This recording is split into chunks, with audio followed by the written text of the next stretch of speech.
मी दुबईमध्ये येऊन 8 ते 9 महिन्यामध्ये कधी एवढे चालले नाही आहे ना, तेवढ्या काही मागच्या आठवड्यामध्ये चालली आहे. तर कशाला, तर चला सांगते. तर नमस्कार मंडळी, मी पूजा आणि सध्या जॉबसाठी असते मी अबुधाबीमध्ये आणि आपण घेतलेलं 100 डेजचं चॅलेंज ते पूर्ण फिसकटलं आहे, ते पण याच कारणामुळे.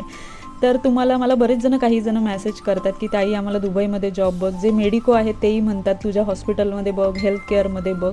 तर इकडे वशिला वगैरे ही नावाची पद्धत नाही आहे. तुम्हाला माहितीच आहे, काही दिवसापूर्वी माझे मिस्टर दुबईमध्ये आले आणि ते सुद्धा मेडिको स्टाफच आहेत. जर ते माझ्या ठिकाणी जर जागा असेल, तसं जर जॉब सर्च करता आला असता, जॉईन करता, तर मी त्यांना लगेचच माझ्या कंपनीत किंवा माझ्या हॉस्पिटलमध्ये जॉईन करून घेतलं असतं. पण असं इकडे नाही आहे.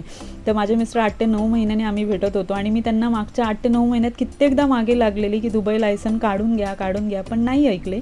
आणि आत्ता नंतर म्हणायला लागले ठीक आहे आपण जॉबसाठी इथे ट्राय करू.